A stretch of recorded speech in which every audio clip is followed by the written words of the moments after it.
Now, it's one of Great Britain's biggest success stories at the Olympics, but rowing is seen as elitist and very white.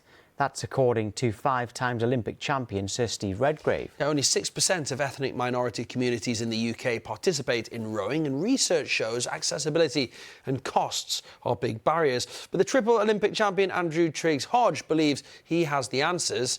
Miriam Walker-Khan reports.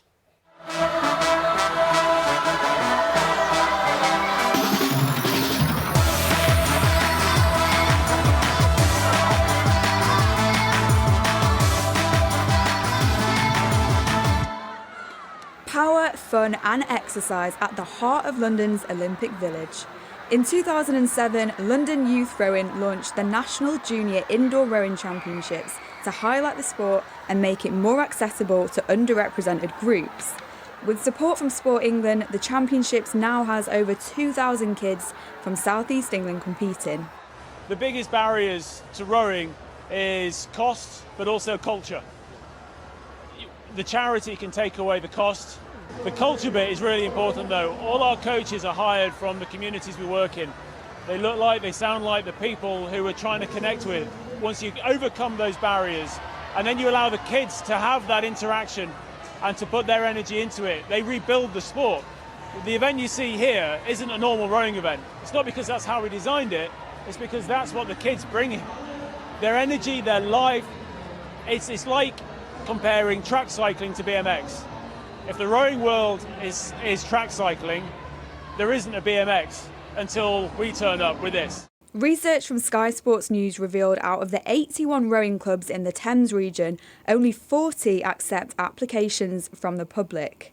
Of these clubs that publish fees, the average membership price for juniors is approximately £340 per year. Rowing is seen to be a very elitist, very white, and this is one of the prime events of inclusion because you can put rowing machines into schools of wherever they are in the country, of all sorts of ethnic backgrounds, and getting them engaged into the sport. Of an event like this, a national event, is just fantastic, of getting different people that would never have that opportunity financially and schooling wise, of seeing what the sport actually does.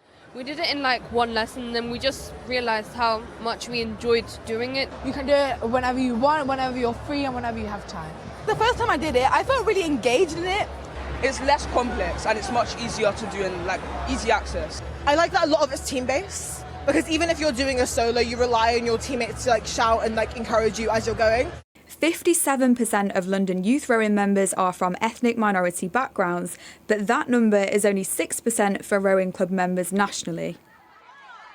Charity organisers insist that participation in the sport is not only good for physical well-being, but can give young people much more than that. Our aim is to give young people the ability to find their success in life. And sport is such an important catalyst for that. It's the motivation, it's inspiration, and with that come life skills. And that's the key. Every one of these kids are going to walk away with a better understanding of teamwork and leadership and problem solving. And it's with those that they're going to find their success in life. You don't always row with your best friends.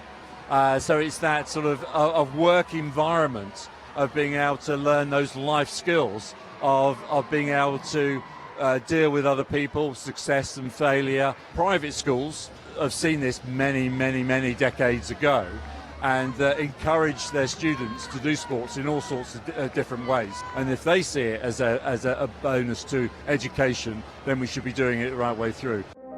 From experiencing the violence on the streets of the west side of Chicago to becoming the captain of the first African-American rowing team, Arshay Cooper's inspiring story was made into the movie A Most Beautiful Thing. But a chance encounter changed everything. When it's calm and you're out there, it takes your mind away from any problems that you have. In this sport, there are no cheerleaders. There are no busload of fans. There are no pep rallies. There are no million-dollar contracts after college. But what you will find is a brotherhood and a sisterhood of people who will rip apart their hands, break their backs for themselves and the person who sits in front of them and the person who sits behind them. And there's no hidden agenda. That's why you join this sport. And there's still so much history that haven't been made for people who look like me and who are Asian, who are Indian. And so when they make history and break those barriers, there are going to be many more after them that look like them that's going to want to be a part of it. The challenge for rowing to become more inclusive is clear, but events like this could be the start of creating a new history as the sport strives to show it's open to all. Miriam Walker-Khan, Sky Sports.